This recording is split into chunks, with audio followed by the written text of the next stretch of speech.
welcome everyone to another fun episode of Interviews in English with Anamadesu. We are here today with the icon, the star, the man of the moment, Patrick Mason. Thanks for having me. Hi. No, thanks a lot for coming. I'm so excited. I already told you that I'm a little bit nervous, so I'll try to chill that. All good. Have a sip. Okay, yeah, I'll have a quick sip. So, welcome to Spain and welcome to Madrid. Thank you. However, I think we are pretty lucky because you visit us quite often. So I think it's necessary. Like, I really need to start with this question. How would you describe your relationship with your Spanish fans?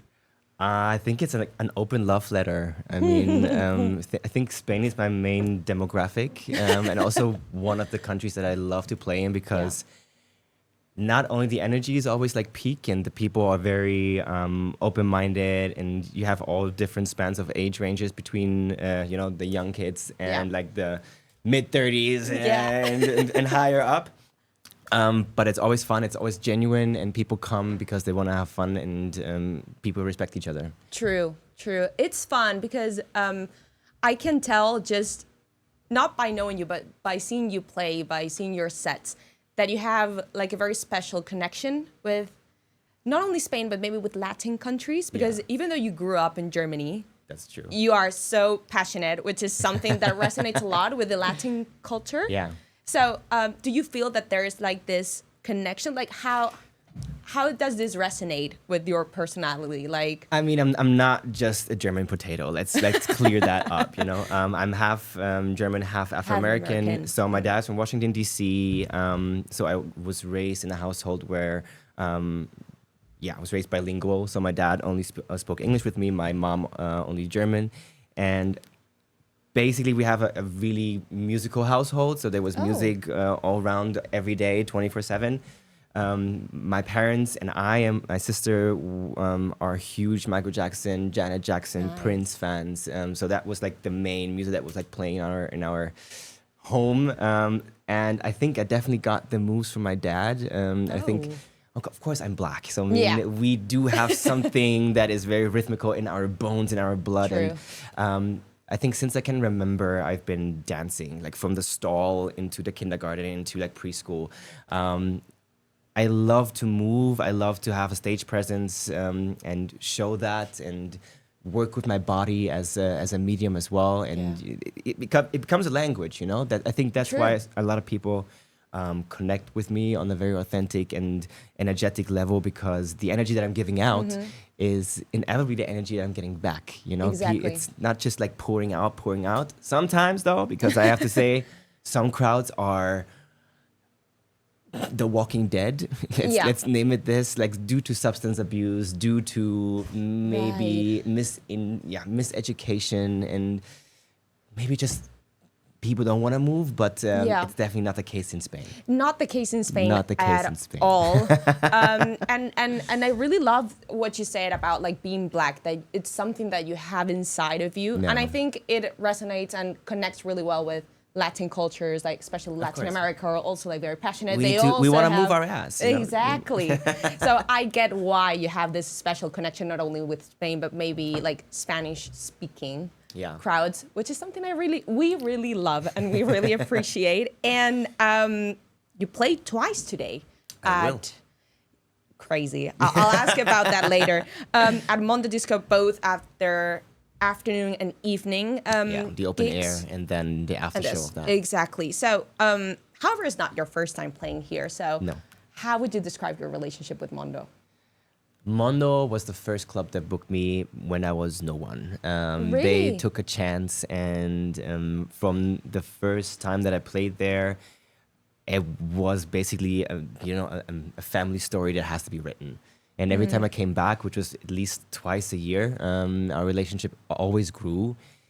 I also have to say, thanks to everyone here in Madrid and around Spain, every time I come to Mondo, it's sold out. Yes. Like every show was sold out today. Yeah, both of them. And that's something that is really, I really appreciate it, to see how enthusiastic people are when I come to their town and to play, and especially in Mondo, because they've been so open-hearted and welcoming with me, my friends that I bring, and the vision that I have, and they've been supporting me, year after year after year, and I'm very loyal. If I want to reciprocate. So if someone is being open and nice, has manners, and treat me the right way with respect, and I think that's a two-way street.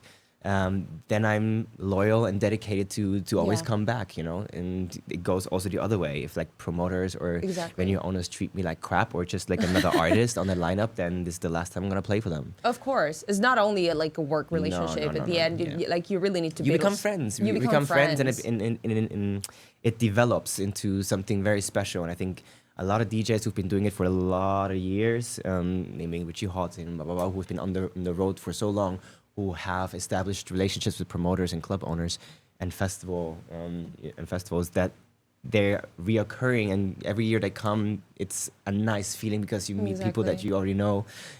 It's a different energy when you come to a space where okay, you have friends there, you're loved and you're appreciated, rather than you're coming to a space where you're just another DJ and they just want you to play so they can make money off of you. Yeah, of course. Is there something you look for on a promoter or a party? Like, is there something that sparks up your interest, like saying, I've had this conversation with this person and this really resonates with my, For me, it always starts by seeing how the promoters or the bookers book their events or set up their events. If it's like a fucking sausage party and you also have like only like cis white DJs, you won't see me on that lineup. Like I'm really, I'm pushing and I want to see the industry push more for diversity, and I'm not just saying like gender diversity, but also for queer people, for POC people, different demographics, and switch it up. Also sounds. I'm so fed up with all these generic blah blah blending lineups, which is like either it's hard techno or it's like hard dance, Eurodance, or it's hard groove. Right. No promoter is taking risks anymore. I get it. We're in a recession. It's post-COVID. We all have to struggle, but let's not forget that we're in this for the music and the curation and to tell a story. And I think storytelling is not only a DJ's, job, but also the booker has a responsibility, like from the opening act, which is nowadays, no one knows what an opening act is anymore, because the opening DJ starts with like 145 ppm and does this, and everyone else has to follow. But I appreciate and I want to encourage bookers and promoters and people, and party goers to be enchanted again or be surprised again by an evening that is built up. So from the opening act, starting with ambient maybe, and like the opening act is one of the most important lineup slots on the entire lineup. True. And no one knows it because everybody was like, I want to play at peak time because that's the most people are there, and then there's the high energy. But if the opening act is not able to converse an energy and build it up, so the room is already in like the right mood, so everything that comes after can build up on that, it's just a nightmare, because in the first slot of the opening act, if it's too fast, if it's too hard, people are already, exhausted after the second act. Yeah. And then by the time they get to the main act, people are already just like, give me a break. I'm done. Yeah. And people don't have breaks anymore. They just take more. And that just numbs them even more. And it's The Walking Dead? It's The Walking Dead. Full circle, like I just said. Yeah. Have you seen this trend recently of some promoters or parties or festivals not announcing the time slots before the party? That is definitely a good idea. What do you think? I think it's an amazing idea. That's a good idea. That's a really good idea, because then people are like, of course they're speculating, main act is probably around blah, blah, blah, blah, blah. Yeah. But you don't know. But so you don't know for sure. You have to show up. Exactly. You have to show up. I think it's an even amazing better idea. are like lineups where like no one is announced, Exactly. That's back in the days. Oh my God. I remember when we just went out for a club because we knew my beginning days of Berghain, when I started raving, I had no idea, no clue who anyone was. So me and my posse group, we just went because we know Berghain is Berghain. Like whatever we're gonna hear, it's gonna be incredible. It's going to be amazing. And we had some really interesting and inspiring, surprisingly, crazy nights with artists that we've never heard of. And I think that is something that has been lost over the last couple of years, especially post-COVID. And because you see always just the same lineups and the same people on the same lineups, and I think Same people at some point sets. will get people will get tired of it, and I'm actually surprised that this hard techno trend is lasting as long as it has, because they're not reinventing the wheel here. Yeah. It's just like now hard techno and plus like pop edits in between in it basically, Yeah. and it's. Yeah, okay, everybody was hating first with the pop edits like in normal techno and groovy techno. True. Now it's becoming like hard techno. Now it's EDM almost, I would say. And I'm trying to I'm trying to kick the brakes and try to bring techno back where it's like not just tooly and groovy, but it also has a storyline and it tells, and it sets the listeners onto a journey. I think that's the one thing that people actually want to do. That's the whole thing, actually. And for that about to happen, techno. and this is for all the promoters who are listening right now, we need longer set times. Like 1 hour, 1.5 hours is not cutting it. Like, Or even 45 minutes. Like, I don't even take that that? seriously. Like if someone like any promoter who wants to book me for 45 minutes is already my blacklist. Because of course, if like you you can't even express anything in no, 45 it's minutes. like drop, no drop, story, drop down. no nothing. Fuck that. No, No. not my style. And well, you said, which is true, that we're losing the, those type of lineups where you didn't know who anyone was. But I think something we have to praise about Mondo is that Gerardo, actually, he works a lot on bringing new faces, new people. Because I He's remember... an icon, I mean. He is. He is the moment. No, but because I recently was checking, let's see the lineup for Mondo in August, blah, blah. And I was like, okay, I know 50% of the lineup. And then you search up for the DJs, and they don't even have like 10K followers on Instagram. Fuck social that, media, I know. fuck Instagram followers. If you are a great musician and you know how to create a vibe in the room and you get people going, it has no fucking deal how much, because you will grow. But that's what I love either or about not. Mondo. Yeah. Like, they don't even care if you have... And you shouldn't. And you shouldn't. Techno is still underground. Don't put it all on social media. That's why I'm like taking my social media presence more and more into the background, because I feel it's very toxic. We start to compare I start comparing myself with colleagues, and I entrap myself at some point when I'm on a low end or on a low phase. Then I'm like, fuck, why is my dance floor not as full? Why am I not booked for this? Blah, blah, blah. And that is like that crazy cycle in your head that takes you away from why we're actually doing this.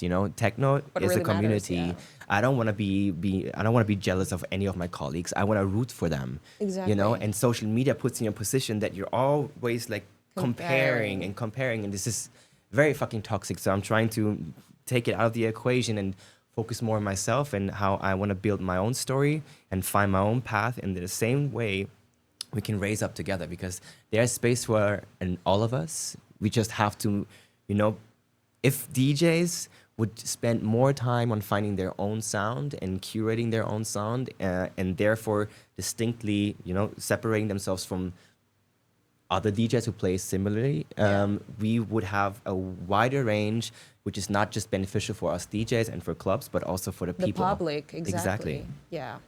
And as I said before, I want to talk about the thing that you're playing twice. Yes. Today, summer just started and you're already nonstop. So what do you mean summer just started? It's like 32 degrees outside. I am melting.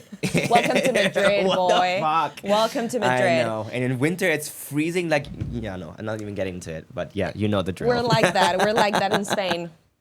Black or white. Duality. Duality. But what's most impressive is that you always bring this amazing energy to all of your sets. So what's the secret? How do you manage to have like this super fast-paced lifestyle and always deliver like 300% of your energy at all your sets? Because you're a human being. I know. So well, I don't know for sure, but I think it's not a given. Let's say it like that. For me, blank truth, I've been struggling a lot with my mental health in the last couple of months. It's been really, really tough. And what people see on social media and what people see when I'm on stage, the stage and the DJ booth has become somewhat of my safe space and an area where I can express myself completely freely and disconnected from everything. And even though I have a really bad day and traveling sometimes can be rough, and I think everyone who is a DJ and is traveling as frequently as I have know what I'm talking about. It's not just all fun and games and smiles and, champagne and drinks and tequila and, high life. It's a very tough job that a lot of people underestimate. The 2 hours that you see people and DJs performing behind the decks is literally just 10% of all of it. And to keep up with your mental health and your social life, if you have one at that stage, is something that is really messing with my head, with my energy, and also with my passion. Sometimes I don't want to go. Sometimes I don't want to, do the trip, go out. And like literally, there were like a couple of moments this year where I'm like, okay, if I do this, I think I would cross a line, and burnout is literally right around the corner. And I don't want to do that. I don't want to be that. I don't want to burn myself out for something that I love. Sometimes there's this saying like, find something that you love and let it kill you.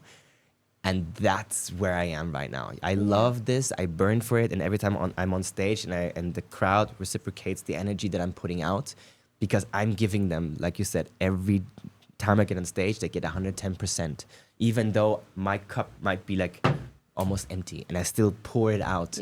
That is like a very slippery slope, because you can only pour out as much as you have. And if my cup is empty, there's nothing to go from. And the way that I fill my cup back up is not just by meeting my friends, my family, and being with the people that I love, doing the things that I love, but also being in the booth and seeing that my curation of music, my performance, my set is doing something to the people. People are engaging, when people are smiling, when people are dancing, when they keep their phones in their pocket and being locked and just vibing. Feeling gives me, that is something that is pouring my cup full. And so even though after a 3-hour set at Mondo, this is usually the time that I play, it's super energetic and I could go for hours and hours and hours. And even though I'm super exhausted at the end, my heart is full. My cup is full because I feel like as much as I was pouring out, I was getting back. And that's why Mondo is always like a safe bet. When I know like, oh fuck, I'm drained, but I know like, okay, I'm coming to Mondo, cup is gonna be refilled. Right. I just wanted to ask this question because I think it's important to bring awareness of it. Just because we tend to idolize, right? Like the DJ lifestyle, like, DJs with their champagne and they're traveling, like, they're in Korea one day and then they're in Japan and then they're in Europe. But I want you to, it's not a question, but I would love to hear from you, like, what do you think promoters and artists would need to do to bring awareness to the people about this? Because I think it's a problem that we're living in a super fast-paced environment. We're having festivals, big parties every weekend, but nobody's talking about mental health when it comes to DJs and how they might struggle with the lifestyle where you even have the pressure of the public of, being perfect because you're a DJ. So do you think something needs to be done when it comes to this? Should we talk more about mental health when it comes to DJs? Oh, absolutely. It needs to be done, but I don't think it's the job of the promoters. It's the job of the DJs themselves, I think the biggest misconception is that a lot of these DJs and a lot of these new and upcoming DJs want to uphold a societal image of a DJ that is putting them on a pedestal and as a prestige, because of course they want to do something where people look up to them and create this mirage only of, I'm that DJ, I'm making a lot of money. But at the same time, those are the ones who are suffering the most, who then slide into drug addiction and or addiction in general, and their mental and physical health declines until they're out. If you look at like the biggest DJs and the ones who have the longest career, they are sober. They are very mindful of their privacy, very mindful of their space, of their personal private space. Of course, they are investing more money in traveling and making their travels as comfortable as possible, so they can treat their body and their mental health. They're in a environment where they know they're looked after. But it's inevitably it's a DJ, especially DJs who are bigger, who have been in the industry for longer, who've been around the bush for a couple of times and rode the rodeo, to educate the young and upcoming DJs about the 9 to 5 of a DJ life and how to take care of themselves. I think the first step is therapy. I think if you're a DJ or not, I think this is something that everyone should have, and should pursue, because I think we're living in a time where there's so much happening and we're constantly bombarded with so much news feeds, and our own personal development is also in danger by that, because we're not acting. Okay, this might sound weird, but we're not acting on our own instincts or our own impulses anymore. We get the impulses from social media or from something else that is actually a trigger, and not something that in a positive way, but a negative trigger. And on that negative trigger, we try to act. So it's basically we're ping-ponging from one trigger to the next and neglecting our own needs more and more, because we're striving and we want to get to that goal. We want to get to that slot time or that festival, and I want to make that amount of money. But and then we shed everything else just to get to that point. But when we get to that point, we realize what we actually had to sacrifice, because then we turn around and there's no one there anymore. No one there, exactly. And based on your experience, are DJs taking care of themselves mentally? Like, are they going to therapy? Like, is everyone talking about this, or? Well, the ones I'm hanging out with, they are, which is usually, of course, you have to find your tribe. I mean, there's DJs who do it this way and there's DJs who do it that way. I'm not 21 anymore. I've been around the bush. I've done what I had to do. I've been a raver first, so I don't have FOMO anymore. If everybody comes to me like, offers me shit, I'm like, darling, thank you. No. I'm also like beyond my 30s, so I have already a plan for my life. I don't need to prove anything to anyone except to myself. And that gives me a level of calmness and a level of security for my mental health and like for sanity wise. And that also attracts the like-minded people. So the people that I'm hanging out with, or DJ colleagues that I also call friends, have similar mindsets than me, which means we're never indulging in like crazy benders. Of course, it can happen. We're all people. But we all know that DJing for us is not a job. I think that's one thing that that separates us from the people who just want to grab the quick check. For us, it is a calling. For us, it's a hobby. For us, it's passion. For us, it is more. If you wake up in the morning, can you think about anything else but music, then you're definitely in the right job. And DJing, I believe, is not about skill at all. Not at all. I think DJing is about creating a vibe and being able to select a sound and a music soundscape that, in the best case scenario, inspires, surprises, enables, unifies, creates movement, love, and interactions on the dance floor. And the dance floor has always been a sacred space, going back to post-Stonewall, when Stonewall turned into disco and disco turned into house. Dance floors are not a space of segregation. And I think it should never be that. Everything is getting politicized these days, but in the end, we always find that in a space of distress, in times of distress, and I think we're definitely in times of distress right now, people find each other under the strobe light. And in the best case scenario, without any phones, in the best case scenario, with their friends and with like-minded people, judgment-free, and engaging in something that is more than just a ritual and more than just yes, I'm gonna go out with my friends, but I wanna have movement dialogue with the people around me and find connectivity and joy. Love that. And you just mentioned something really important, which is no judgment. And I want to ask you because you're not only a DJ. Yeah. You give music, you give performance, you give fashion, like you give everything. But I want to know, like, how was the beginning of that? Because, like, was it hard? Because you are one of the most iconic DJs in the sense that you broke the pattern of typical European DJ, like not doing anything about like outside of playing. Instead, like you went the other side and did everything. So did you feel any type of pressure or any type of like fear? Like, oh, I don't know if people are going to judge me for expressing this much. In the beginning, actually, I have to be very honest. Like like I said, I've been a raver and a dancer first. I never had like a professional dance education. Like I said, I was dancing since I was like really, really little. And I've made so many friends and so many connections on the dance floor through the way that I express myself through dancing and through the way I express myself through clothes. I studied fashion design. I studied graphic design and art direction. And that gave me like a bigger scope and a bigger understanding of myself and who I am as an artist and as a person.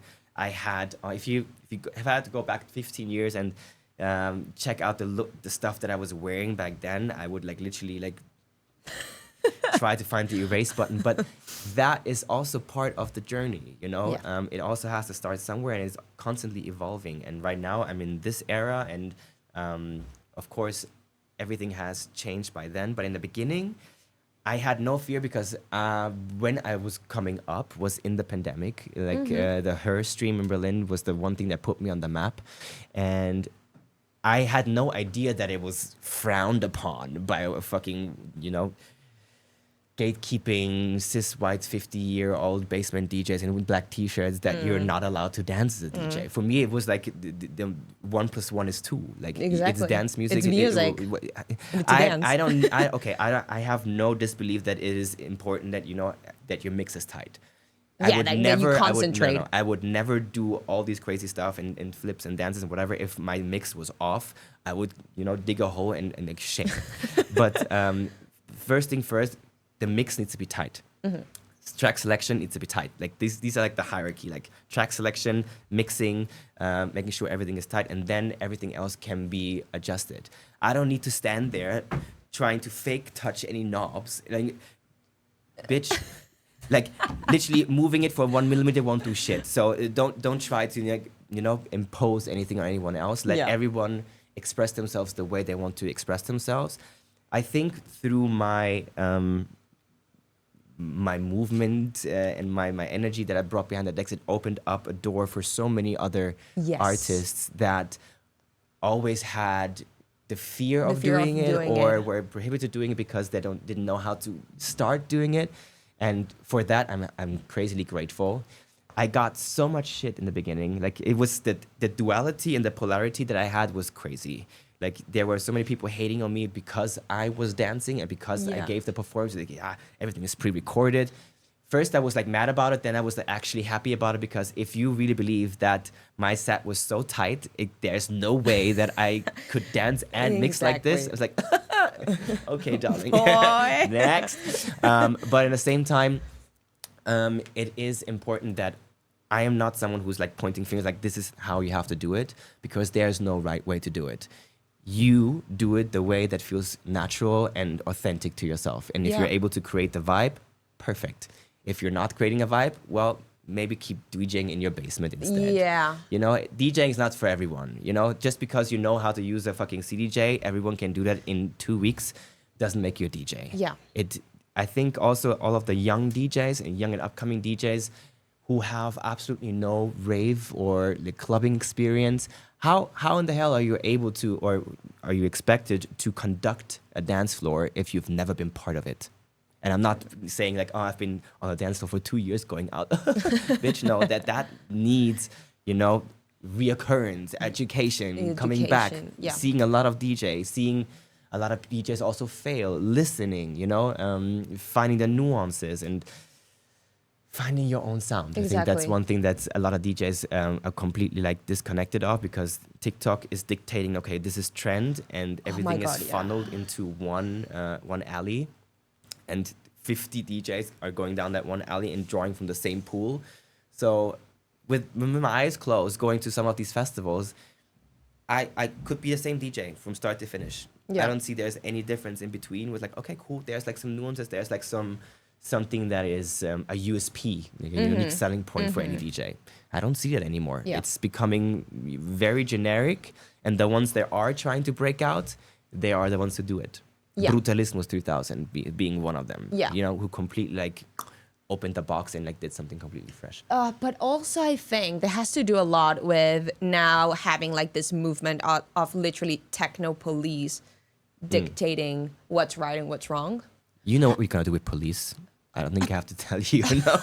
But I find it like really ridiculous. Like, if that's police. You like, said it right there. On comments like, if he's dancing, he's not playing. If he's blah blah blah, he's not doing this correct. Like, and they are judging upon what? Because they're DJs themselves. They know how to do shit. Come in my booth, sit next to me, and watch me. Literally, I'm gonna give you a magnifying glass so you can observe every fucking mix that I'm doing. But I mean. But I really think they're influencing. Like, they are, but it's on you to drown out the noise. Yeah. In the beginning, I also let this get to me, but I got the receipts. I am booked and busy. I am flying around the world. I can afford the shit that I want to afford. I inspire people around the clock. My parents are proud of me. My friends are proud of me. And at the end of the day, I am the one who has to look in the mirror and be proud of myself. Everyone else is just petty. Yeah. No one who's on a level above me shitting on me. Yeah. Zero. And I think it's always like the people who have like the tiniest voice and probably the tiniest dick sitting behind the anonymity of social media and trolling, and then going back to, you know, their etika, you know. Yeah. No, I'm not. Sorry. No worries. I get beep. I get you. Don't come for me, darling. It's just that I think that we tend, well, not we, because I don't want to include myself there, but people tend to forget that DJs are artists, and art does not have rules. No, never. So you can express whatever you want to fucking express on your sets. If you don't like it, go somewhere else. Like, there are no rules. Like, you're an artist. No. Like, it's like telling Picasso, like, he needed to paint more rounded things. Of course. Like, but I mean, also music is subjective. It's highly subjective. It's hard. And the way that it's perceived is different by everyone else, you know? And if you don't like the sound, fine. That's a subjective opinion. Why would you like plaster it all over and like call it shit just because you don't like it? If you don't like it, fine. You probably a different, you know, you listen to something else, it's fine. Not everybody likes the same shit, and that's very good that it's that way. But going as far and trolling and hating on people and hating on artists and dictating them how to create art, that's a reach. But also, I have to say, not every DJ is an artist. Right. Not every DJ is an artist, because DJ, or the art of DJing, it enables not only like being able to mix, it also has the ability to dig. And I think that is something that is highly underrated these days, because, like I said before, everybody's somehow playing the same stuff. I wish personally I would have more energy and more time to go down the rabbit hole. And since I now started mixing on vinyls, that's definitely happening. And I'm finding so many crazy rare gems that are like B-side white label onlys that I then can rip and blah, blah, blah. But still, I find stuff that no one else has, and that is setting you already apart from any other DJs. And I think people also want to get surprised in sets anymore. You know, if everybody's drawing from the same pool and you're in the same lineup, then you hear the same track 3, 4 times, 5 times. It's not just like, don't go to Beatport top 20 like charts and just download that shit and think you're a DJ now. True. It's going way beyond that. Like, your music knowledge needs to exceed of that of the audience in perception of that. Yeah. So you educate you need to them, educate yourself, but yourself and the crowd, without being like, here, educate, you know? influence it by subtly mixing it into your set, and then people will catch on to it, then maybe Shazam it, and it's like, what is this? What? 95? Okay, boom. Down the rabbit hole you go. And I think that's the way it has to go, and I think it will evolve into that direction at some point. Right now, techno and hard style is the EDM of nowadays, and this is a trend. Trends change, they die down, and the real ones who are in it for the right reasons, for the musical reasons, they will do their own research. They will exactly. So I'm gonna give this like 1 or 2 more years until we're gonna have the switch into like minimal, like the Plastic Man is gonna have his next. Yeah. Sure. I think so as well. And I love that you're experimenting now with vinyl. We love a vinyl king. Hector Oaks is teaching me, so I have a really good teacher. Oh, amazing. Love it. Yeah, you have an amazing teacher, actually. Voila. Good. You should visit Ater Cosmo here in Madrid. We have an amazing vinyl shop. I'm going to tell my booker to write it down. you need to visit it because they have an amazing collection. Now, I wanted to change subject to a warmer topic. Cool. So, you've mentioned that right now you're trying to distance yourself from social media, but thanks of you being active on social media before, we've been able to see amazing things of your life, like the amazing relationship you have with your parents. So I wanted to ask about that a little bit and ask you, like, what part have they taken throughout your DJ career? So my parents, both of them have never been to any of my gigs. Never? I have to say my mom is 75. Okay. My dad is in his 60s. And of course they didn't have any touch points of electronic music. I was the first one who introduced them to electronic music, into techno, specifically house. I think there were some, especially for my dad's side, but techno was completely new. Since I'm playing house and techno, I got very pleasantly surprised because my parents watch all the streams that I've done so far. And especially when I'm doing live streams, they're always in the comment section, especially my dad, and they're like completely rooting for me. My dad sent me a video of my mom, I think it was a couple years ago, where she was dancing in the kitchen while I had like her live stream, and I was playing like bumping techno. I was like, can you send me that video? I want to see how my mom is going to dance to techno. Is this going to be a trend?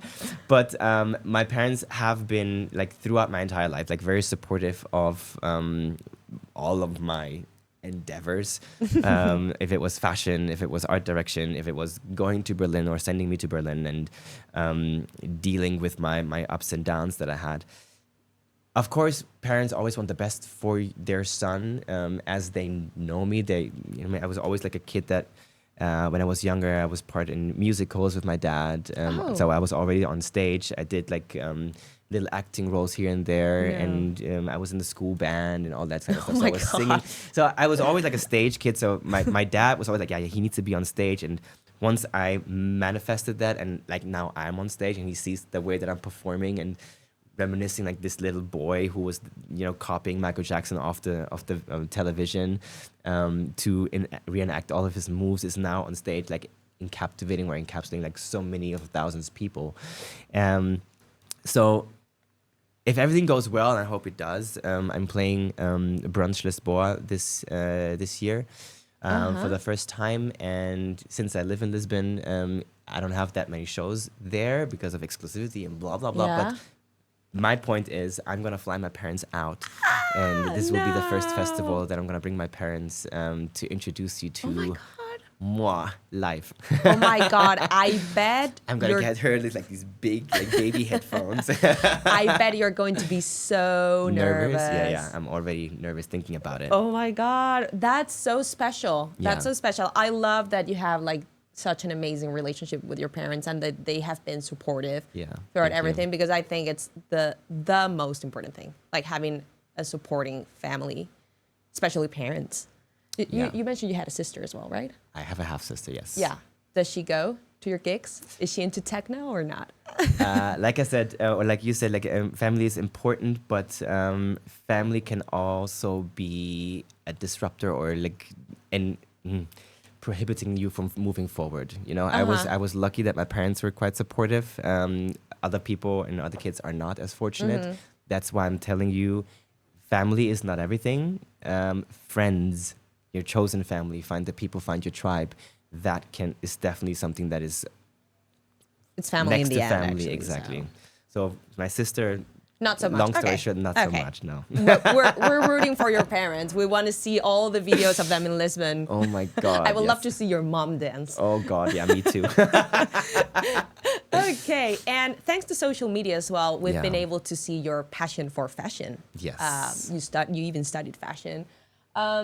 So I want to make kind of a sneaky question here. Okay, here we go. And I want to know which 3 DJs out there you believe have a great taste in fashion. You are top 1, but who are top 2, 3, and 4? Okay, I'm gonna do a top 3 list from guys and girls. I don't want. Oh, nice, love that. I Okay, won't do that. good. Okay, top 3. Let's start with the guys. Apart from me, Of course. Dixon, for one, Oh. of course. Very well curated by himself and his wife. I know. Who else do we have who's very stylish?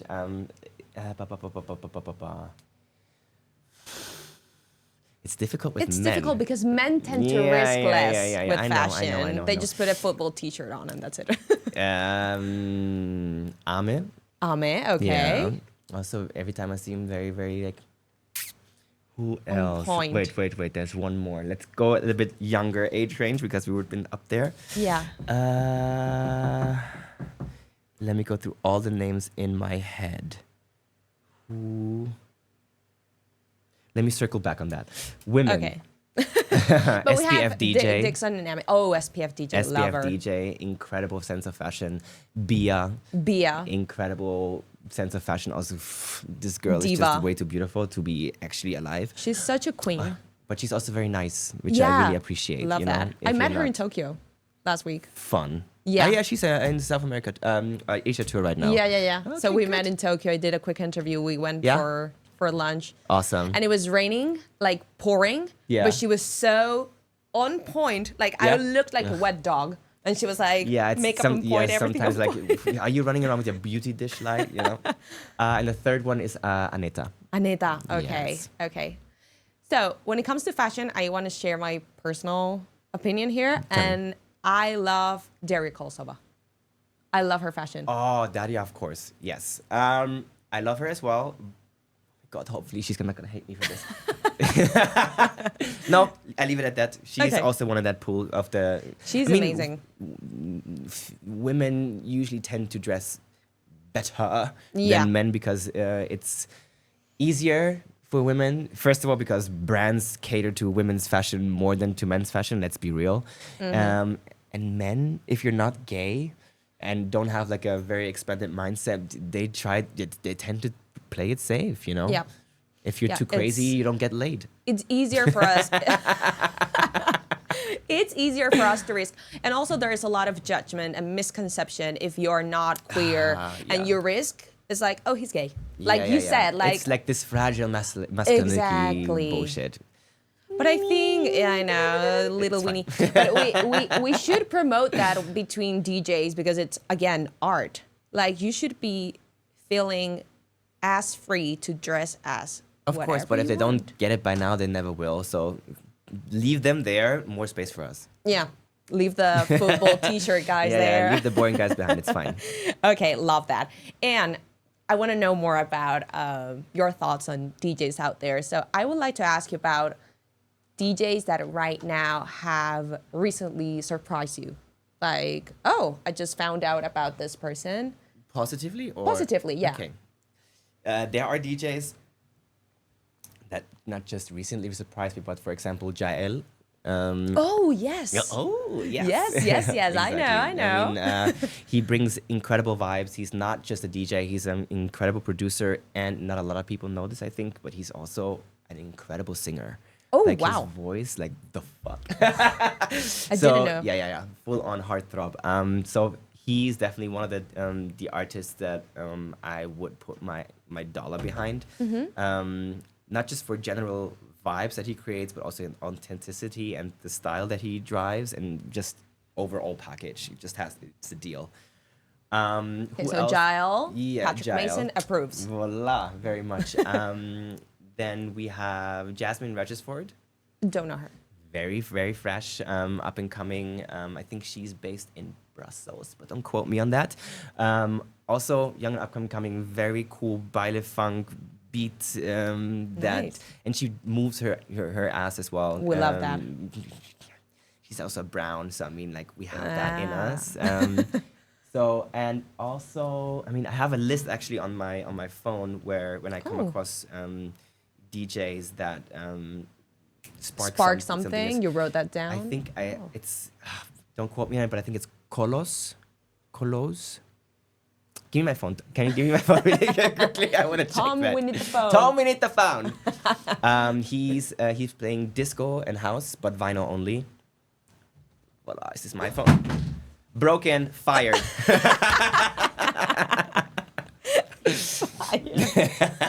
Can go quickly, darling.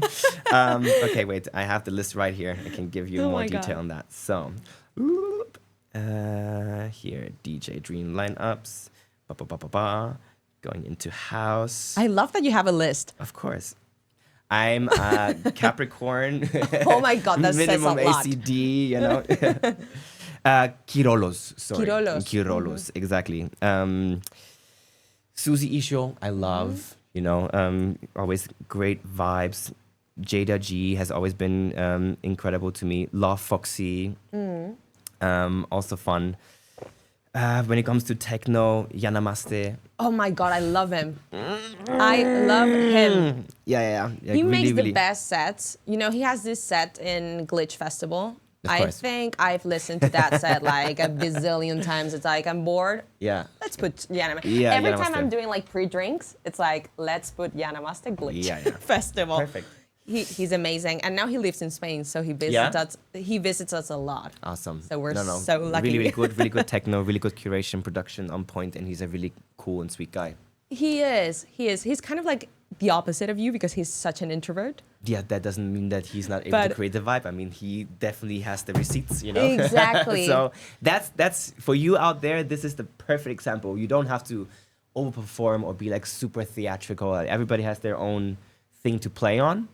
But if you have good taste in music, know how to lay it down, you don't need all of that shit. It just blends in the background. It's just an add-on. Exactly. You know, by the way, who's an amazing singer that I was so surprised when she told me? Grace Doll. Oh, I know. I didn't know. I know. I met heard her her singing once, like, girl, bitch, you're actually black. Like, let me peel those layers off. Like, let me rub it. Yeah, no, I'm aware. I was so shocked because I met her. I did her like a quick interview, and I was like, "Tell me about one secret hobby outside of DJing." You said bowling. I remember that. And she said, "Well, actually, I sing." And I was like, "What?" And then she showed me some like vocals. Yeah. And I was really like, good. "Oh my God." Yeah. You can be a singer. Like, you can be a DJ and a singer. This is amazing. I want to see some productions with her voice on it. So if you see this, Grace, this is your call to action. Exactly. Okay, and now spill the tea. Tell us about upcoming releases. Upcoming releases. Oof. Secrets. No, not a secret anymore. So my upcoming release, my first EP as a solo artist will drop later this summer. I will not spoil you. It's going to be 3 tracks in there. 2 of them will be something you will definitely not expect from me. And the third one, it's not... One thing I can say, it's not in the ballpark of the music that I play. Oh. Curveball. Okay. But there's gonna be a second release like straight after, which is basically what I play. Oh, really? And that it's... Oh, the second EP is more club music based. So it goes into...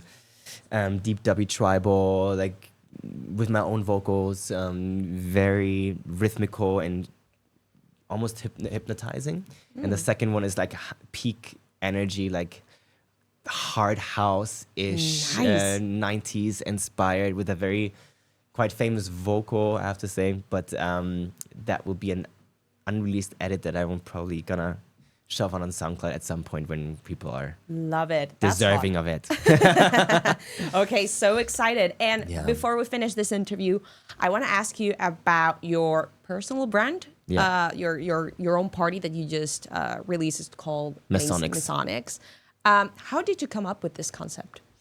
Well, like everyone who wants to carve out a space that is not existing at this moment, I wanted to find a mothership or a big house or big roof for all the artists, not only in music but in dance, in VJs, in light technicians, in musicians, art directors, set designers, blah, blah, blah, that can come under one roof and collaborate within each other. So Masonics and Masonics Records will be then the record label that would come later this year as well.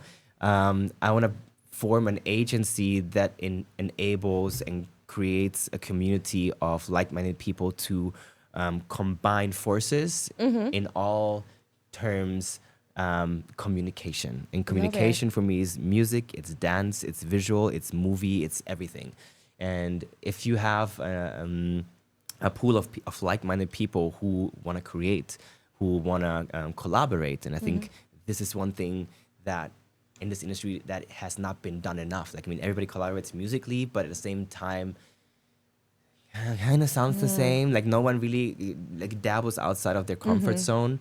I want to make things happen on opposite ends, that no one would see coming. Love it. And that is the exciting part of it. So Masonics and the party that I'm trying to create with Masonics is taking references from an epos that glorifies dance culture and unity and express authenticity and being unique. So Studio 54, The Loft, Paradise Garage, all these spaces that were enabling that and had the wildest parties to date.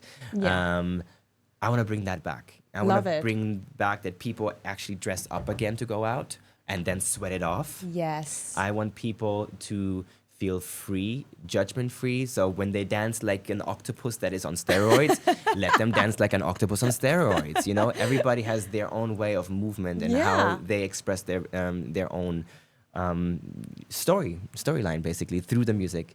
And then bring more artists, like dance collectives, and showcase. Because sometimes I feel people are way more eager to dance if they have someone in front of them that is dancing. And not just on stage, but also in the crowd. Yeah. If you see a good dancer in the crowd, that's actually like my little trick. If I see the crowd's a bit too stale, I find like the 3, 4, 5 people in different corners of the room that are actually having a lot of fun and dancing, and I hype them up. Yeah. You hype them up to a level of like, oh my God, oh my God, oh my God. So they dance even more viciously and crazily. Yeah. And through that, the energy travels like a microcosmos, because you lose shyness. Yeah, you see exactly. the other one dance like crazy, and it's like, okay, I can do the same. I can do the same, exactly. At some point, it all comes together. It's like a collective hive mind, and everybody is just having fun in the end. Okay, love that. And last question. Yes, shoot. Before you rest a little bit before your 2 gigs, where do you see your... Yeah, I know. Oh, good. Where do you see your brand in, I don't know, 2, 3 years from now? 2, 3 years. I want to... unlike probably every other DJ who wants to create something and wants to make it big very fast, I want to grow this organically and take my time with it. It's more about the curation of artists that I bring and the production value I want to put in to create a very unique experience. So I think in 2 years, I think it could be pretty solid-ish, but where I actually see Masonics go in the stages or clubs or festivals or my own spaces that I want to create with it, only the sky is the limit. And every year... Work in progress. Work in progress. We develop as artists. We develop as a collective. And we will see where it goes.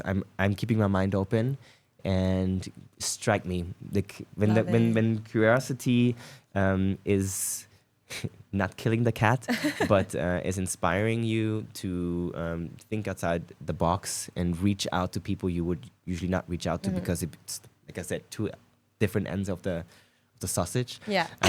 then beautiful things can come.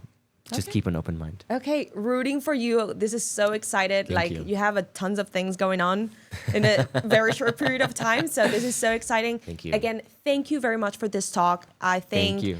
we've get to know you a little bit better I hope inside, so. which sometimes it's necessary. Like we love to see personal side of DJs. Of course. People Should be. need to see We're human humans. beings are there. We're humans. Not products. That's so true. love that we had like this short personal talk. So again, thank you very much. It has Thank been a you. pleasure. I hope everyone out there loves this interview. So thank you so much, everyone. Thank you so very much, much. Patrick. And See you tonight. See you tonight. Yes. Ciao. Ciao.